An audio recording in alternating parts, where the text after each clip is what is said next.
नमस्कार दोस्तों। आज हम अपने जो शास्त्र हैं उसके बारे में कुछ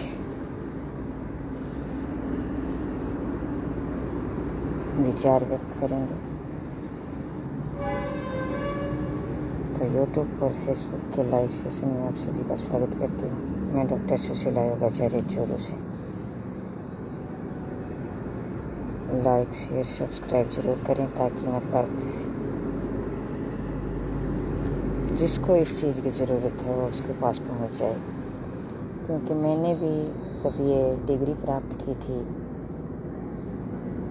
तो कहाँ से अलग अलग से इस चीज़ों का कलेक्शन किया तो तकलीफ़ हुई। हालांकि ज़्यादा तो कलेक्शन मेरे पास नहीं मिला क्योंकि वेद वगैरह ये चीज़ किताबें ला कर के उससे पढ़ते हैं तो मिलता है, लेकिन फिर भी यूट्यूब पर कुछ न कुछ मिल जाता है तो थोड़ा बहुत करके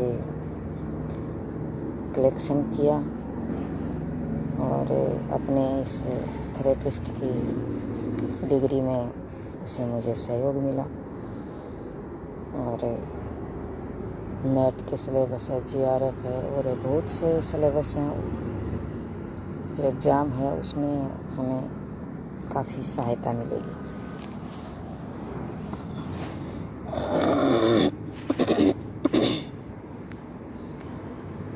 तो आज हम चर्चा करने जा रहे हैं वेद के बारे में।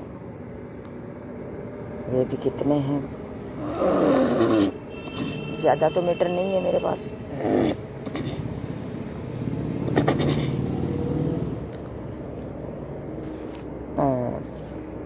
जितना है वो हम इस एग्ज़ाम है, जैसे थेरेपिस्ट की एग्ज़ाम है, डिप्लोमा की एग्ज़ाम है, इसमें इन चीज़ों का सहयोग आपको बहुत कुछ मिलेगा।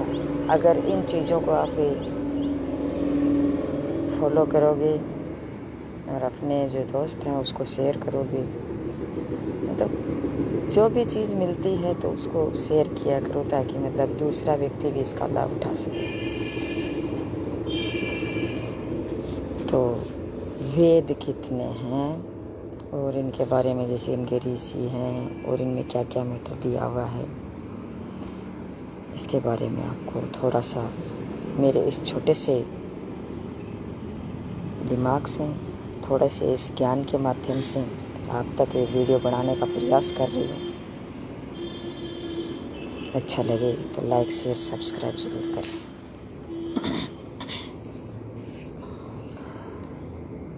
तो हमारे यहाँ उपनिषद हैं वो 108 हैं और उसमें 10 उपनिषद 11 उपनिषद ऐसे हैं जो बहुत ही महत्वपूर्ण हैं और इन्हीं का प्रचार प्रसार किया जाता है। अब तो फिर भी जैसे 20 उपनिषदों को और मतलब 20-21 उपनिषद हैं उसको मान्यता दे चुके हैं और उनका प्रयोग करते हैं, क्योंकि योग संबंधी उपनिषद हैं वो 20-21 के लगभग हैं, शायद 21 हैं। इसमें योग के बारे में काफ़ी चर्चा की गई है और ये उपनिषद हैं, ये मतलब क्या है कि हमारे वेदों से ही लिए गए हैं। तो उपनिषदों के स्रोत क्या है? वेद है। वेद में जैसे ऋग्वेद, यजुर्वेद, सामवेद और अथर्ववेद, इन 4 वेदों की चर्चा हमारे इस शास्त्रों में की गई है।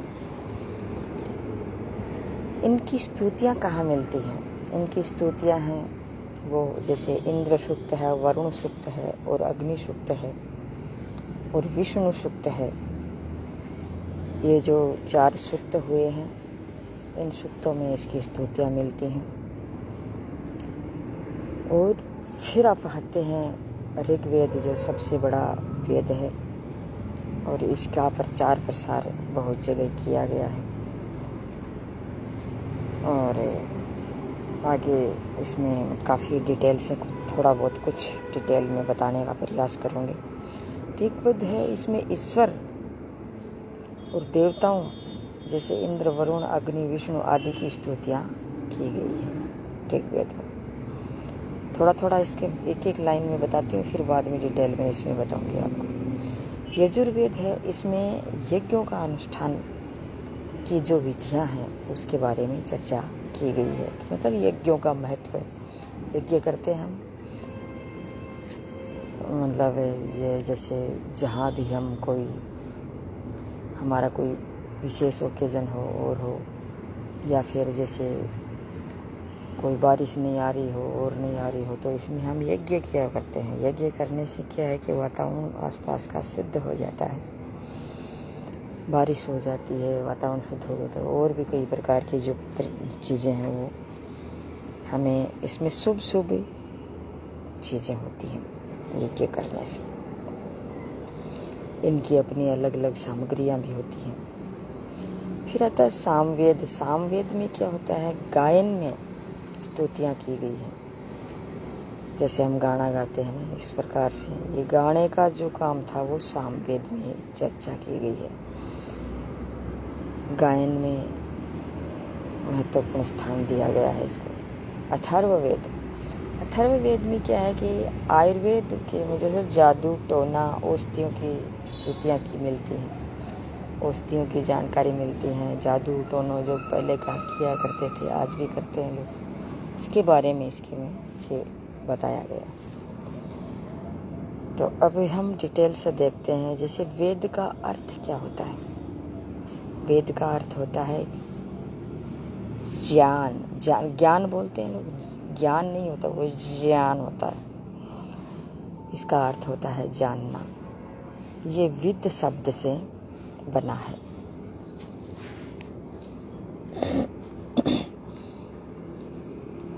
और ये जो वेद हैं इसमें आर्यों की जानकारी मिलती है। आर्य समाजी थे, जैसे दयानंद सरस्वती आर्य समाजी थे। इसके बारे में मैंने आपको पिछले दिन 1-2 दिन पहले चर्चा की थी।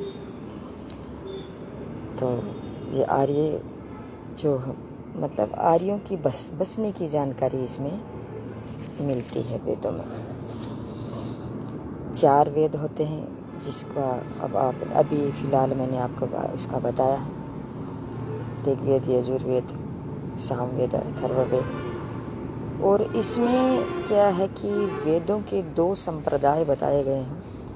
एक तो है ब्रह्म संप्रदाय और दूसरा है आदित्य संप्रदाय। इनके बारे में भी काफ़ी चर्चा वेदों में की गई है, लेकिन डिटेल में मैंने इसके बारे में फिर कभी देखेंगे, चर्चा करेंगे। थोड़ा बहुत, ज़्यादा तो देखो मैं वेदों के बारे में ज़्यादा तो नहीं जानती, लेकिन कुछ चर्चा ज़रूर करेंगे थोड़ी बहुत।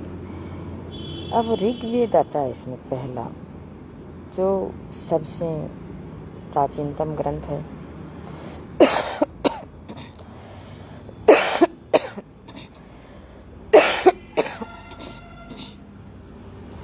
इसमें 10 मंडल हैं, 1028 श्लोक हैं और 10,600 मंत्र हैं।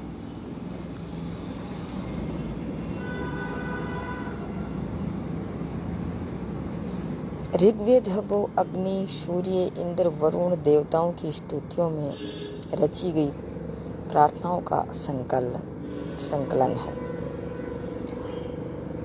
तो ये अग्नि है, सूर्य है, वरुण है, इंद्र है, ये देवताएं की स्तुतियाँ, जो मतलब इन देवताओं ने स्तुतियाँ की थी, उसमें जो प्रार्थनाएं थी उसका संकलन है, उसमें रची गया है। ऋग्वेद के 10वें मंडल में पुरुष सूक्त की चर्चा की गई है।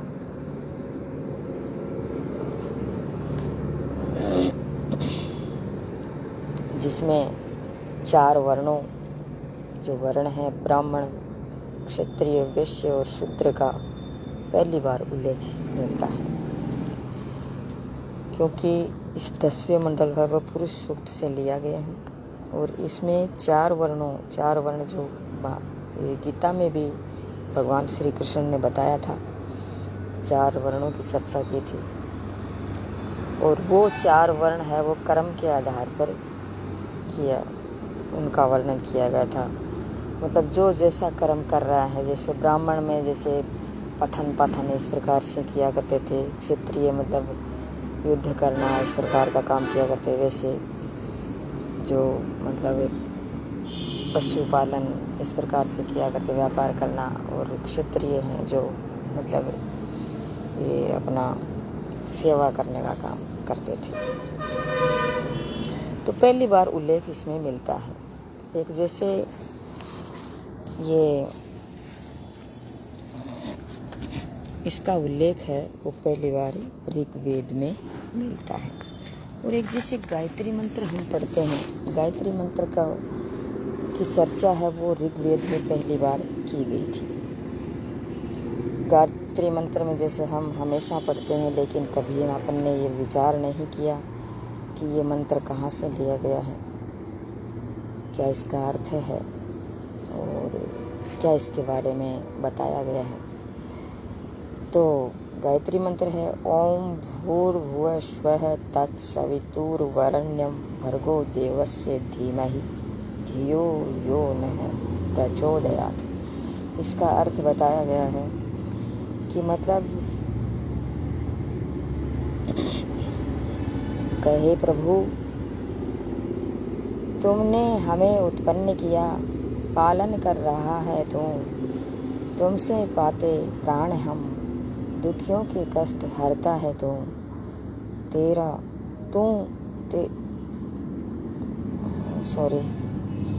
दुखियों के कष्ट हरता है तेरा महान तेज है, छाया हुआ सभी स्थान, सृष्टि की वस्तु में तू हो रहा है विद्यमान, तेरा ही धरते ध्यान हम, मांगते तेरी दया, प्रभु हमारी बुद्धि को श्रेष्ठ मार्ग पर चला, दाता हमारी मेधा को श्रेष्ठ मार्ग पर चला। तो ये इसमें भगवान की स्तुति की गई है। भगवान को कहा गया है कि ईश्वर तू ही है, सब कुछ तू ही पालन करता है, तू ही हमें प्राण देता है, तू ही हमारे दुखियों के कष्ट हरता है, तू ही हमें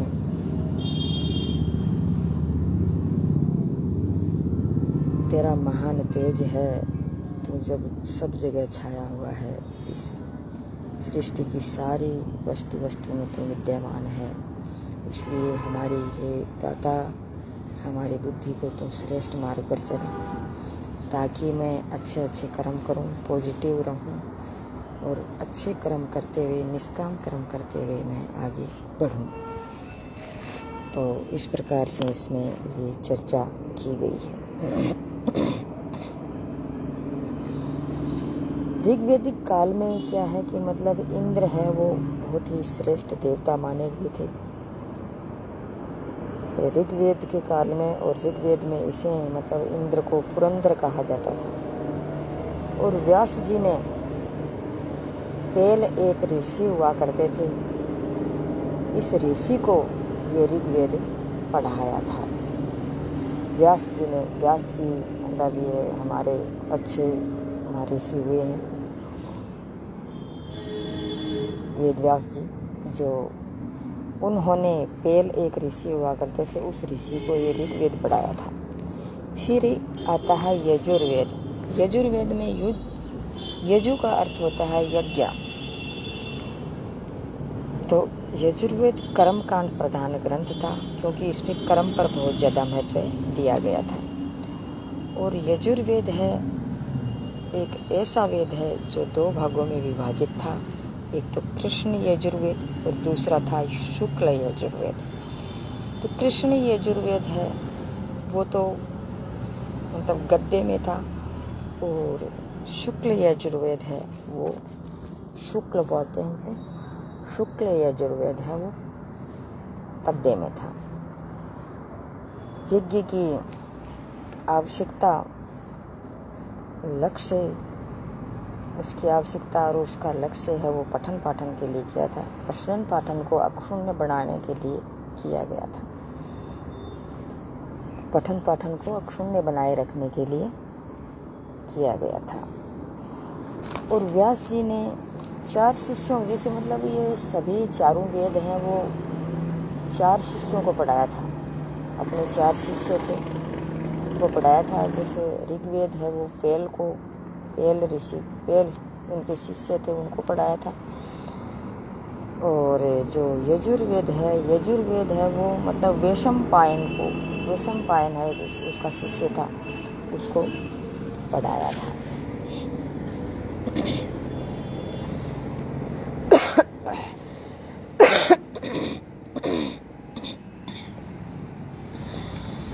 तो इसमें ये यजुर्वेद है वो गद्य और पद्य दोनों में रचा गया था, इसलिए इसे गद्य और पद्य दोनों का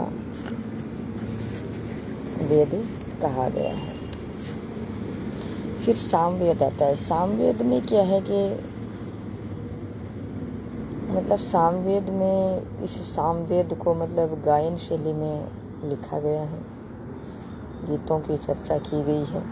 और इसको भगवान व्यास ने, महर्षि व्यास जी ने, इस जैमिनी एक उसका शिष्य हुआ करता था, उसे इस सामवेद को पढ़ाया था।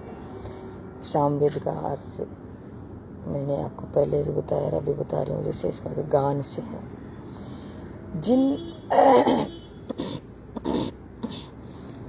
जिन ऋचाओं पर जैसे साम गाए जाते थे या गाए जाते हैं उनको सामवेदी कहते हैं। और सामवेद भारतीय संगीत का स्रोत माना जाता है। सामवेद है वो में ये भारतीय जो संगीत है हमारा, इस संगीत का स्रोत माना जाता है सामवेद। और इसमें इसकी चर्चा की गई है, मतलब गायन शैली में इसका रचा गया है। गायन इसका महत्वपूर्ण स्रोत है। अब आता है अथर्ववेद। अथर्ववेद में सबसे पहले इसमें देखें तो अथर्ववेद ये अपने कौन सा ऐसा शिष्य है जिसको व्यास जी ने उसको पढ़ाया था, तो दारुण सुमंतु मुनि है, उनको अथर्ववेद उन्होंने पढ़ाया था। अथर्व शब्द का तात्पर्य क्या है? पवित्र, जादू। तो अथर्व में रोग निवारण, राजभक्ति, विवाह, वर्णम, गीत और मतलब इनके विश्वासों का वर्णन, आयुर्वेद, जादू टोने, औषधियों का वर्णन इसमें मिलता है। अब जो वेद हैं उनके उपवेद व विवरण की चर्चा की गई है, जिसमें क्या है कि ऋग्वेद है, इसके ऋषि कौन थे? अग्नि थे। आयुर्वेद इसका क्या था? उपवेद इसका क्या था? आयुर्वेद था। इसके प्रणेता कौन थे? धन्वंतरी थे।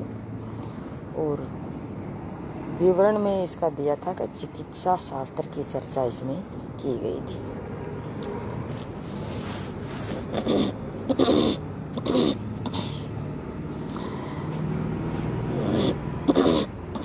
अब आता वेद है यजुर्वेद। इसके ऋषि थे वायु ऋषि थे।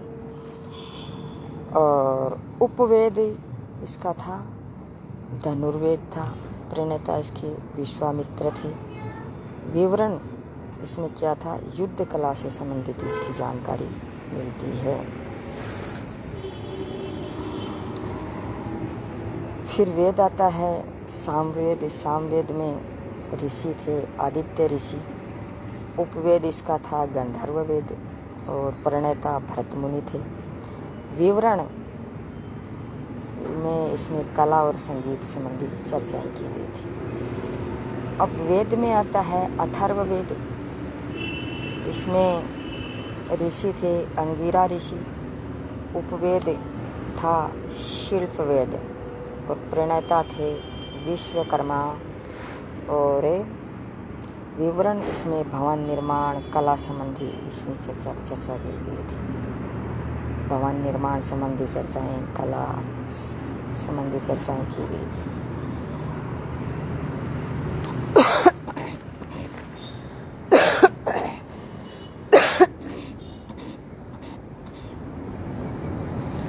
जिस प्रकार से ये दर्शन हुए हैं उसमें जैसे न्यायिक दर्शन, उसमें न्याय की चर्चा की गई है। विशेषिक दर्शन है, इसमें पदार्थ की चर्चा की गई है। सांख्य दर्शन में प्रकृति विशेष, प्रकृति पुरुष की चर्चा की गई है। योग दर्शन में योग की चर्चा की गई है। मीमांसा दर्शन में वेदांत, इस प्रकार की चर्चा इसमें की गई है। अब इसमें एक नोट मिलता है, जैसे अब हमें कहीं कहीं देखने को मिलता है, सब जगह तो हम प्राप्त नहीं कर सकते, लेकिन कहीं न कहीं से मैंने ये चीज़ें कलेक्शन की है और इसके बारे में थोड़ा थोड़ा मैटर मैं बताती हूँ। इस मैटर से क्या है कि आपको वेदों के बारे में इतनी भी जानकारी अगर आप दे दोगे तो मतलब आपके नंबर आ सकते हैं, आ जाएंगे, मतलब ठीक ठाक नंबर आ जाएंगे। अब भरत मुनि के नाट्य शास्त्र को, भरत मुनि है कि ये नोट में आप कर लीजिए, ये है कि मतलब भरत मुनि के नाट्य शास्त्र को पंचम वेद की संज्ञा दी गई है। मतलब भरत मुनि के जो नाट्य शास्त्र है उसको पंचम वेद कहा गया है। इसमें 24 मुद्राओं का प्रयोग किया गया है भरत मुनि के नाट्य शास्त्र में। और इसकी 24 मुद्राएं हैं, कौन कौन सी हैं इसके बारे में भी कभी चर्चा करेंगे। तो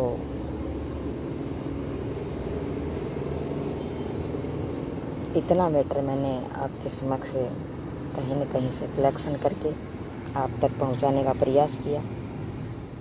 तो अब मुझे इजाज़त दीजिए डॉक्टर सुशीला योगाचार्य चूरू से। तो आगे कोई वीडियो आप तक पहुंचाऊं, इसके लिए लाइक शेयर सब्सक्राइब ज़रूर करें ताकि इससे हमारा हौसला बढ़ता है। नहीं हम जैसे मतलब बकते जाते हैं इस वीडियो को, कोई देखता ही नहीं है, सब्सक्राइब नहीं करता, लाइक नहीं करता है, तो थोड़ा सा क्या है कि हम डिमोरलाइज थोड़ा बहुत होते हैं। हालांकि मेरा कोई इतना फ़र्क नहीं पड़ता, क्योंकि मैं ये सोचती हूँ कि मुझे मेरा कलेक्शन मेरे वीडियो के माध्यम से गूगल पर या यूट्यूब पर मुझे मेरा कलेक्शन करना है, ताकि आगे जो हमारी पीढ़ी आए, मेरे पोते बेटे और आगे की जो भी हमारे पास जो भी हमारी पीढ़ियाँ आएँ उसको ये चीज़ मिले कि हमारे भी एक योगिनी हुआ करती थी सुशीला, जो अपने परिवार में मतलब परिवार से हट करके योग का प्रचार प्रसार किया, योग को आगे बढ़ाया और सब तक, यहाँ तक मैं मानती हूँ कि मतलब चूरू झुंझुनू सीकर तक तो ये प्रचार प्रसार हो रहा ही है। आगे भी मैं ये सोचती हूँ कि मतलब ये जयपुर, सारे हमारे राजस्थान के सारे जो ज़िले हैं उनसे जुड़ूं और अपना प्रचार प्रसार आगे बढ़ाऊं। और हो सके तो अगर मेरे पास मतलब मैं पानी की प्रॉब्लम है, खाने की प्रॉब्लम है, इस प्रकार से भगवान ने मेरे को ये कमियां नहीं देते, तो मैं यहीं तक नहीं सीमित रहती, विदेशों तक भी जाने का प्रयास करती और विदेशों तक अपना ये प्रचार प्रसार फैलाने का प्रयास करती और जाती, ज़रूर जाती। ये मेरा एक जुनून है, योग के प्रति जितना जुनून था उतना ही ये भी एक जुनून है कि मैं वहाँ तक प्रचार प्रसार करूँ। लेकिन कई ऐसी अड़चनें आती हैं, पैदा भी की जाती हैं, तो इससे क्या है कि व्यक्ति थोड़ा सा डिमोरलाइज होता है। लेकिन फिर भी मेरे अंदर इतना जज्बा और हौसला है कि मैं मेरा वजूद स्थापित करूं। तो जय हिंद, जय भारत।